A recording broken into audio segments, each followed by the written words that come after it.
పేదవాడికి భగవంతుడిచ్చిన పెన్నిదే ఊరు.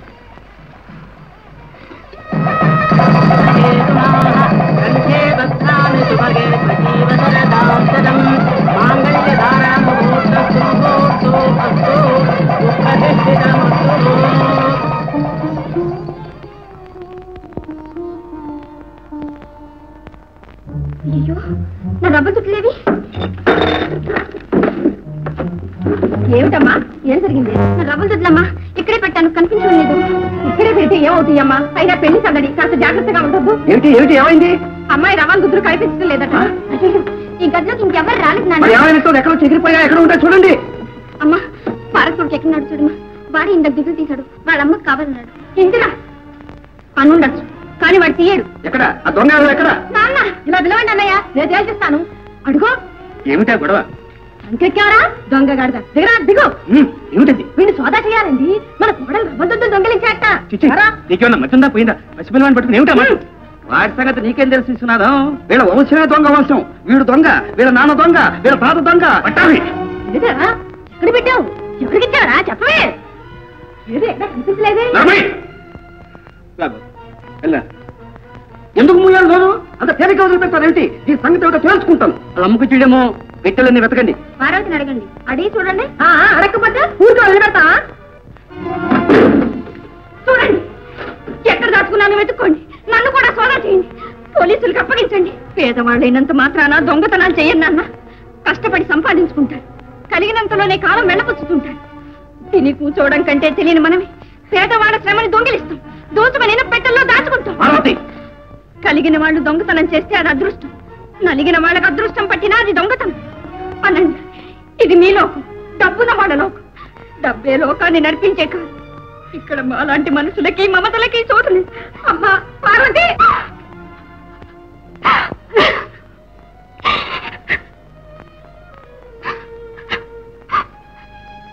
వెళ్దాం పదండి.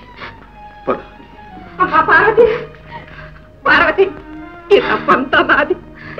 ఈ ఇంట్లో మాట సాగని దాన్ని, నిన్ను పిలిచి అవమానిస్తుంటే పెదవి కదలేని దాన్ని. అమ్మా, అయినా తల్లిగా అడుగుతున్నాను, అప్పకాల ఇందాకన్నా ఉండిపో తల్లి. ఉన్నది చాలమ్మా.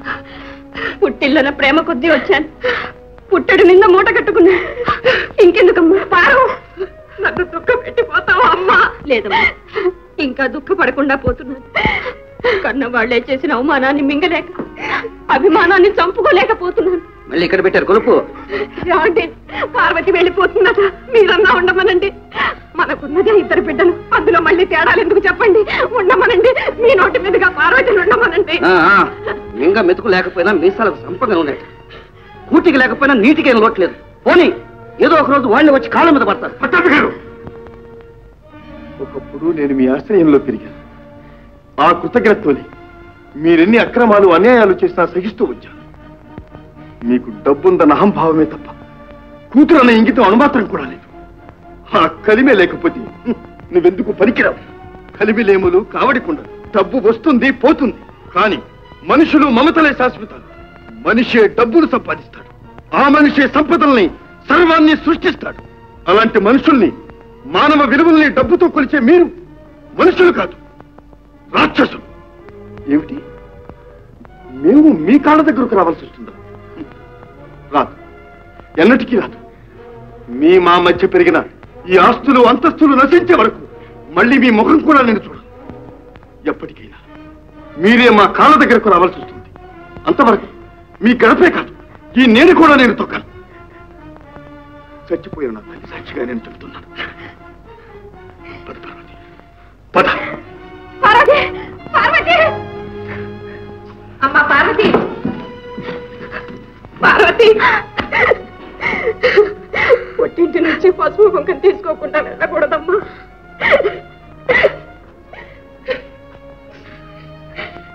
తీసుకో.